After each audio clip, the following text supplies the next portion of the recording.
Black single dad woke up to Good find a morning. You female look lovely CEO in his today. shirt. Thank you, What she darling. Did said you sleep left him well? frozen.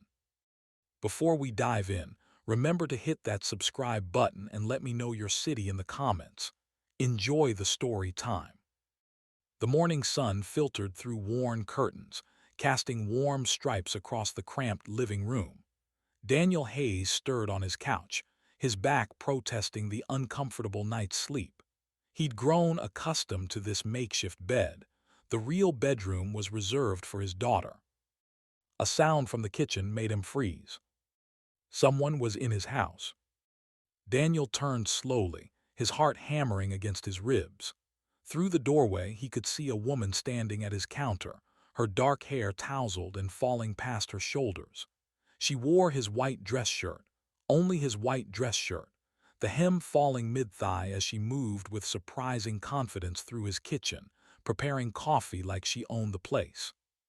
She turned, catching his stunned expression, and a slow smile curved her lips. "You really don't remember last night, do you?" Daniel's mouth opened, but no words came. His mind raced, trying to piece together fragments of memory through the fog of exhaustion. "Wait, who are you?" She set down the coffee cup with deliberate slowness, her dark eyes never leaving his face.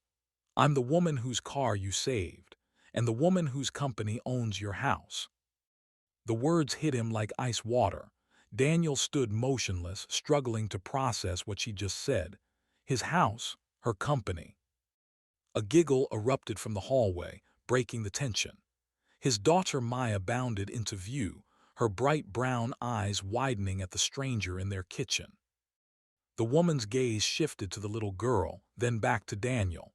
When she spoke again, her voice carried an edge of something he couldn't quite identify: amusement, challenge. "We need to talk, Daniel." His full name was Daniel Hayes, 36 years old, former mechanical engineer turned handyman.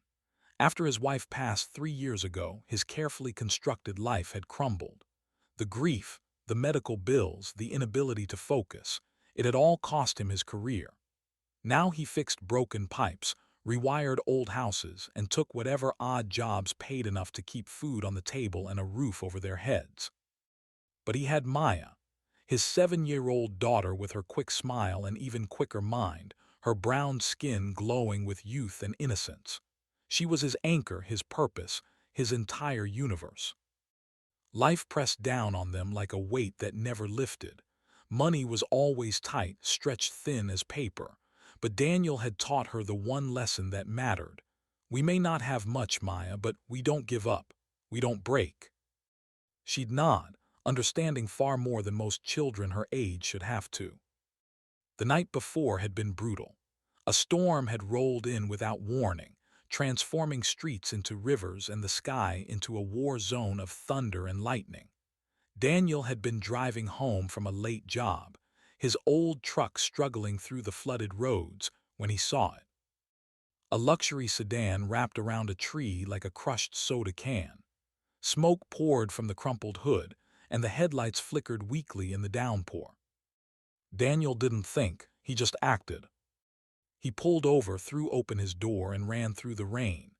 Inside the wreckage he found her, a woman in an expensive black suit, white shirt soaked with rain and blood, her face drained of all color. The seatbelt had her pinned, and panic filled her eyes. "Help," she gasped. "Please help me." Daniel smashed the window with his elbow, ignoring the pain that shot up his arm. He cut through the seatbelt with his pocket knife and pulled her free, just as sparks erupted from the engine compartment. Seconds later, flames engulfed the front of the car. The woman collapsed against him, her whole body trembling violently. "Thank you," she whispered. I can't breathe." Her breathing came in shallow, panicked gasps. The hospital was miles away, and half the roads were flooded. Daniel made a split-second decision. "My house is close. We need to get you warm and dry." She managed a weak nod. He drove carefully through the storm, his windshield wipers fighting a losing battle against the torrential rain. When they finally reached his small house, little more than a rental in a forgotten neighborhood, He carried her inside and laid her on his bed, the only real bed in the house. He covered her with every blanket he owned, checked her breathing, her pulse. Unconscious but stable, that would have to be good enough. Daniel grabbed his pillow and a thin sheet, retreating to the couch. It would be his bed tonight, as it had been for the past 3 years. Around midnight, Maya woke. She crept into the living room in her pajamas, rubbing sleep from her eyes. "Daddy," she whispered, "who's that lady?" "She's hurt, sweetheart. She needed help." "Is she going to be okay?" "I think so. Go back to sleep now." Maya hugged him tight, her small arms fierce. "You're a good person, Daddy." "I'm just doing what's right." Lightning flashed outside, illuminating the stranger's face through the bedroom doorway. For a moment, Daniel saw something in her features: strength, power, authority. This wasn't just some random person in trouble. Who was she? Morning arrived with painful slowness. The storm had passed, leaving behind clean air and bright sunshine. Daniel made coffee, checked on the woman, still sleeping, and studied her belongings drying on a chair. The designer purse, the platinum watch, the suit that probably cost more than his monthly rent. She had money, real money, the kind he'd never known. But that didn't matter. Last night she'd just been someone who needed help. He heard movement from the bedroom. She was waking up. Daniel stepped back, giving her space. He went to the kitchen and started preparing breakfast for Maya, trying to pretend this was a normal morning. Then he heard footsteps behind him. He turned and his entire world stopped. The woman stood in the doorway, wearing his white dress shirt, the one he'd left on the bedroom chair. Her hair fell loose around her shoulders, still slightly messy from sleep, but her eyes were sharp, alert, studying him with an intensity that made his skin prickle. She smiled, small, controlled, knowing. "Good morning." Daniel's face grew hot. You're wearing my—" "You left me in wet clothes," she interrupted smoothly. "I found this, hope you don't mind." Her voice carried a hint of amusement, as if she knew exactly how uncomfortable he felt. Maya ran in before he could respond. "Who are you?" The woman knelt down, meeting Maya eye to eye. "Just someone your dad saved last night."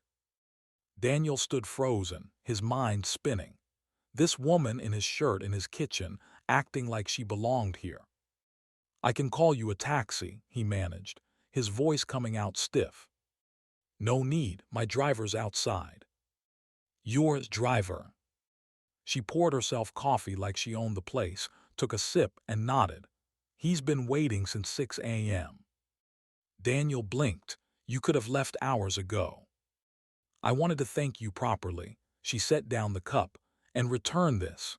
She gestured to his shirt but made no move to take it off, just smiled, testing him. Maya giggled. Daniel shot her a look. "Maya, go get ready for school." "But Daddy—" "Now please." Maya pouted but obeyed, disappearing into her room. The woman watched the exchange with interest. "She's adorable. How old?" 7. "You raise her alone." "That's not really your business." She raised an eyebrow. "Fair enough." An uncomfortable silence filled the kitchen. Daniel grabbed a towel and started wiping down the already clean counter, anything to avoid looking at her. Then she reached into her purse and pulled out a wallet, thick, expensive leather. She placed a stack of cash on the table, $100 bills, at least $2,000. This should cover last night. Daniel stared at the money, then at her. "What for?" "Helping me, the bed, the clothes, everything." His jaw tightened. "I didn't do it for money." She shrugged, casual. "Then consider it for laundry service. That shirt probably needs dry cleaning now." Something inside Daniel snapped. He grabbed the money and shoved it back toward her. "Take it back, I don't need your money." Her expression didn't change, cool, collected. Most men would have taken it. "I'm not most men." She tilted her head, studying him like he was a puzzle she couldn't quite solve. "No," she said quietly. "You're not." She picked up the money slowly, folded it, and put it away. "My mistake. I thought I was being generous." "Generous?" Daniel laughed, the sound bitter. "You think throwing cash around makes you generous.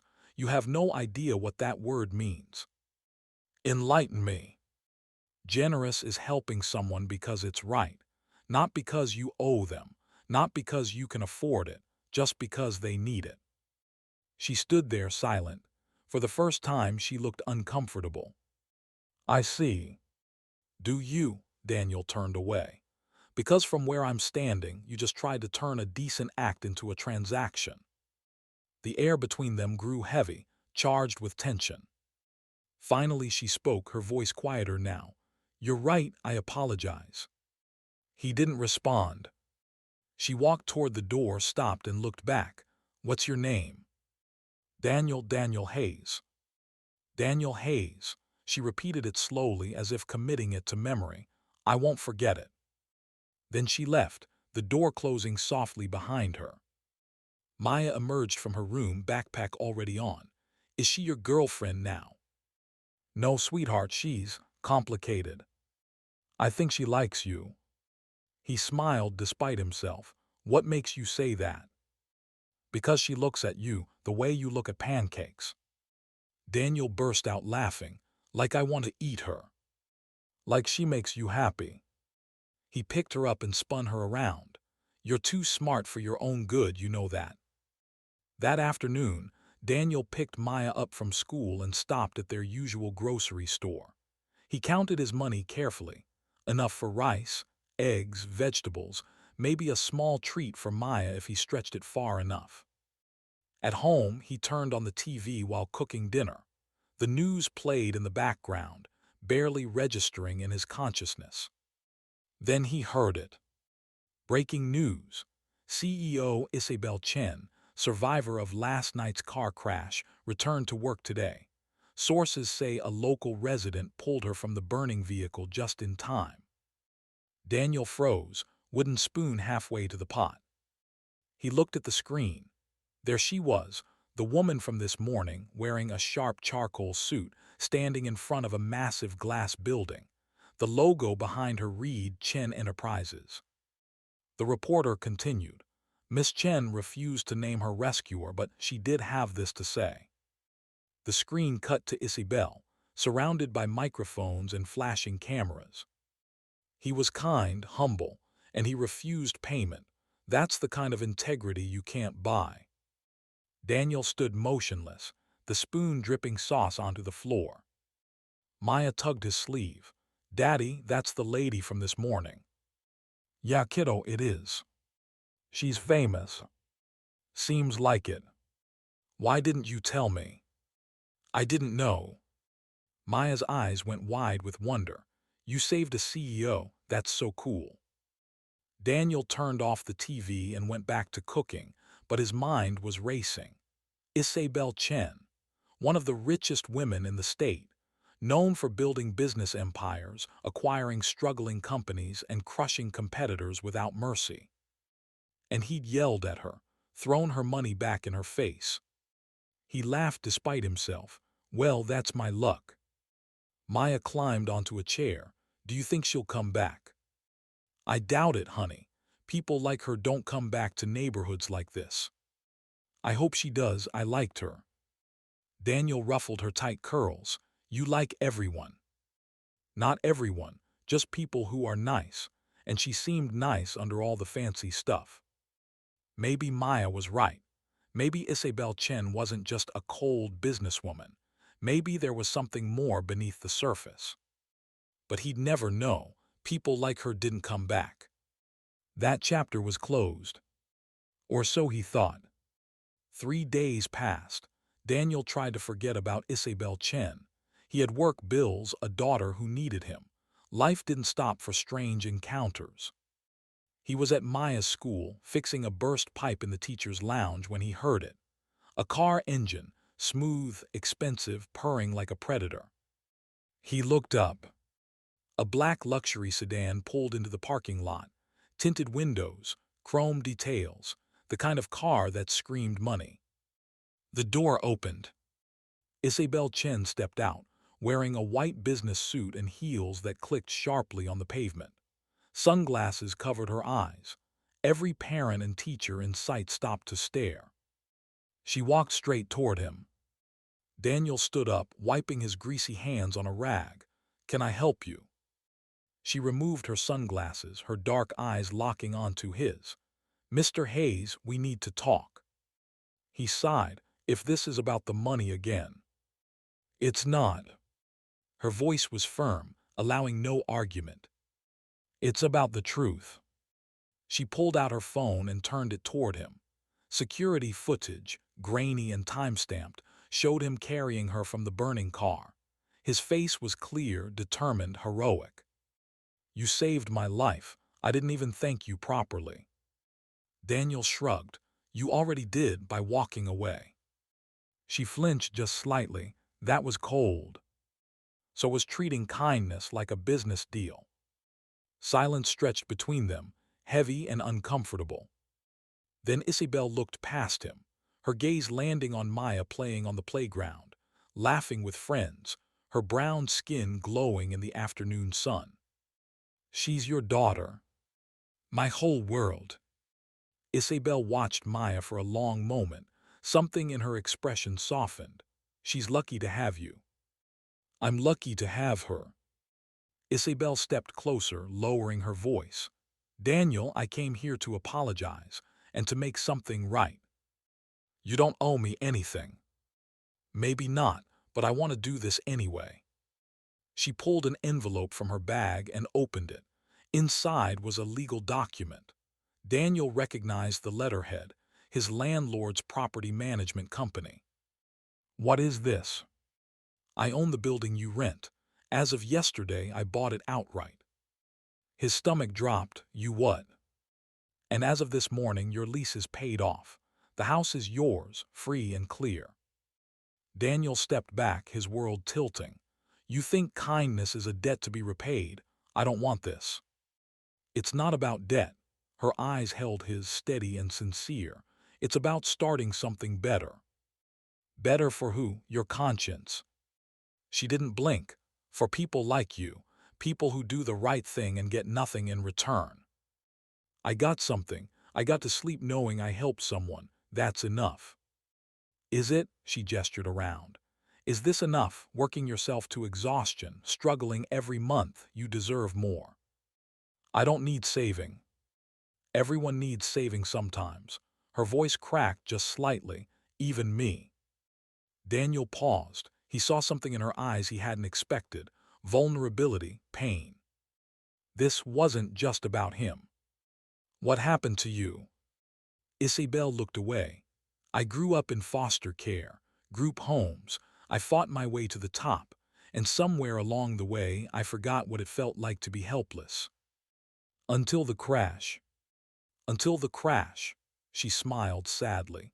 "You reminded me that money can't buy character, it can't buy courage, and it definitely can't buy the kind of man who saves a stranger in a storm." Daniel felt his anger melting, reluctantly. "So what now?" "Now, I do something I should have done from the start." She handed him another document. Daniel scanned it, his eyes widening. "The Hayes Fund. I'm launching a foundation for single parents, specifically single fathers, financial support, job training, childcare assistance." She paused. "I used your name, I hope that's okay." "You named a foundation after me. It represents the only kind of strength I respect. Quiet, honest, human."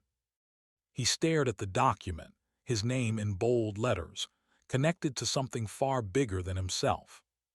"I don't know what to say." "Say you'll be part of it. Say you'll help me identify families who need support. You know this community better than I ever could. You want me to work with you. I want you to guide me, keep me honest, make sure this actually helps people, not just my reputation." Daniel looked at Maya, still playing, innocent and happy. He thought about all the nights he'd stayed awake worrying about rent, about food, about whether he was enough for her. "If I do this," he said slowly, "we do it my way. No PR stunts, no photo ops, just real help for real people. Isabel extended her hand. Deal. He shook it. Her grip was firm, confident, equal. Then she smiled, mischievous. Oh, and one more thing. What? I still have your shirt. Daniel actually laughed. Keep it. It looks better on you anyway. A crowd had formed, parents, teachers, students. Someone had their phone out, recording. A reporter pushed forward. Miss Chen, are you two together? Isabel glanced at Daniel, her eyes sparkling. Not yet, but he did lend me his favorite shirt. The crowd erupted in laughter, whispers, speculation. Daniel shook his head, grinning despite himself. You're impossible. I prefer determined. Maya ran over, breathless and excited. Daddy, is that the lady from TV?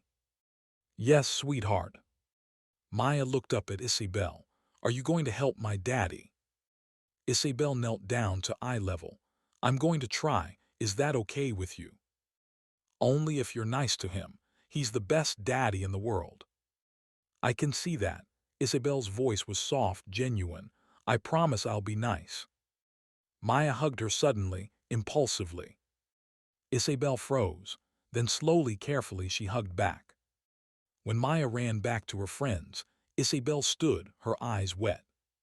She's incredible. She's my reason for everything. Isabel nodded. Then let's make sure her daddy doesn't have to struggle anymore.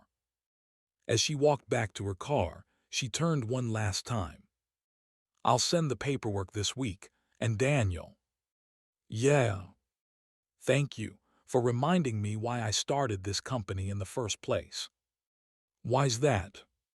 To help people who helped me when I had nothing. She drove away, leaving Daniel standing there with the document in his hand, his heart pounding, his life forever changed. 1 month later, the downtown convention center was packed, press everywhere, cameras, reporters, influencers. The launch event for the Hayes Fund. Daniel stood backstage, uncomfortable in a borrowed suit, the tie feeling like a noose around his neck. This wasn't his world. Maya sat beside him in a pretty dress, her hair in neat braids. She swung her legs excitedly. Daddy, are you famous now? No, baby, I'm just here. But they named it after you. That doesn't make me famous, just lucky. A production assistant approached. Mr. Hayes, you're on in 5 minutes. His stomach flipped. I thought I was just attending. Miss Chen wants you on stage, didn't she tell you? No, she definitely didn't tell me. Maya giggled. You're going to be on TV, Daddy. Thanks for the reminder, sweetheart. The lights dimmed, music swelled, the crowd quieted. Isabel walked onto the stage, confident and powerful, commanding the room with her presence. Good evening, thank you all for coming. Tonight we launch something special, something personal, the Hayes Fund. Applause filled the hall, cameras flashed like stars. This fund exists because of one man. A man who saved my life and asked for nothing in return. A man who showed me that true strength isn't measured in dollars. It's measured in character. She looked toward the wings, directly at Daniel. Daniel Hayes, please join me. His heart stopped. Maya pushed him. Go, Daddy. He walked onto the stage, legs shaking, lights blinding him. The crowd erupted in applause. Isabel handed him a microphone. Say something. He stared at her. You didn't warn me. I wanted it to be genuine, she smiled. Speak from the heart. Daniel turned to the audience. Hundreds of faces, all watching, waiting. He cleared his throat. I'm not good at speeches. I'm a handyman. I fix pipes. I change light bulbs. That's what I do. He paused, gathering his thoughts. But being a single dad taught me something. You don't need money to be rich. You need people who believe in you. You need moments that remind you why you keep going. His voice steadied. That night in the storm, I didn't save Isabel because I wanted recognition. I saved her because it was right. And somehow, That one moment changed everything. He looked at Isabel. She could have forgotten about me, moved on with her life. But she didn't. She came back, she listened, she cared. That's rare. The audience was silent, hanging on every word. This fund isn't about me. It's about every parent out there doing their best. Every dad working 2 jobs. Every mom stretching every dollar. Every person who feels invisible. His voice grew stronger. You're not invisible, you matter, and now you have support, real support. The crowd rose to their feet. Applause thundered through the hall. Daniel stepped back, overwhelmed. Isabel took his hand and squeezed. Perfect. After the event, they stood in a quiet hallway. Maya was asleep on a lobby couch nearby, her small chest rising and falling peacefully. Isabel pulled out a small box. I got you something. You've given me enough. Just open it. Inside was a pen, engraved with words, for the man who didn't sell his kindness. Daniel's throat tightened. You didn't have to do this. I know, but I wanted to. She stepped closer, the space between them charged with electricity. You changed my life, Daniel. You changed mine too. They stood there, close enough to feel each other's warmth. I still have your shirt, she whispered. I know, I saw you wearing it in the article last week. She laughed softly. It's my favorite now. Mine too, even though you're wearing it. Especially because I'm wearing it. She smiled, genuine and warm. You're full of surprises, Daniel Hayes. So are you, Isabel Chen. Behind them someone coughed, a photographer. One photo for the website. They stood together, professional but connected. Their hands touched just barely. The camera flashed, capturing something neither of them expected. The beginning of something real. 1 year later, a small storefront opened downtown. The sign read, Hayes Mechanics in partnership with Chen Foundation. Daniel wiped grease from his hands, standing in the middle of his own shop. Small but clean, organized, everything he'd worked for. The bell chimed. Isabel walked in wearing his white shirt, that shirt with jeans and her hair down, relaxed, beautiful. Still fits, she said. He grinned, still stealing my clothes. Borrowing. Sure. She laughed and walked around, touching his tools with interest. This place is perfect. It's small. It's honest like you. Maya burst through the back door, waving a piece of paper. Isabel, I got accepted. STEM scholarship, full ride. Isabel's face glowed with pride. That's incredible. I'm so proud of you. Maya hugged her tight and Daniel watched them. His daughter, this woman who'd become family. Maya disappeared to do homework, and the shop grew quiet. Isabel turned to Daniel, suddenly nervous, vulnerable in a way he rarely saw. I have something for you. Another gift. Just open it tomorrow, promise. What is it? She handed him an envelope, cream-colored and sealed. A question I'm scared to ask. His heart pounded. You scared? Terrified. She touched his face gently. You make me feel things I forgot I could feel. Like what? Like I'm home. Daniel pulled her close. You are home. They kissed, soft, deep, a year of friendship becoming love. She pulled back, smiled. Open it tomorrow. Why not now?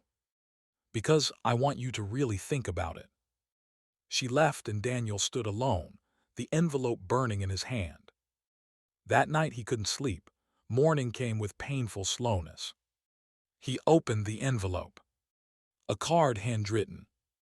Daniel, you saved my life in a storm, but you did more than that.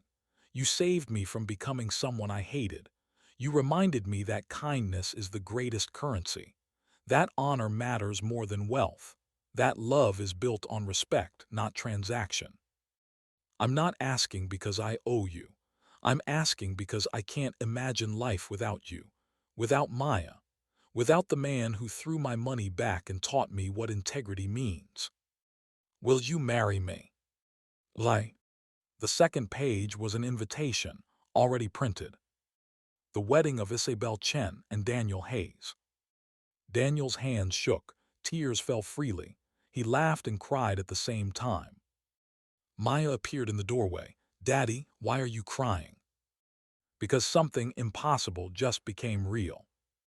Is Isabel going to be my mom? He picked her up. Would you like that? More than anything. Then yes, she's going to be your mom. Maya screamed with joy, and they danced in the kitchen, life changing again, but this time it felt absolutely right. 6 months later, small ceremony, close friends only.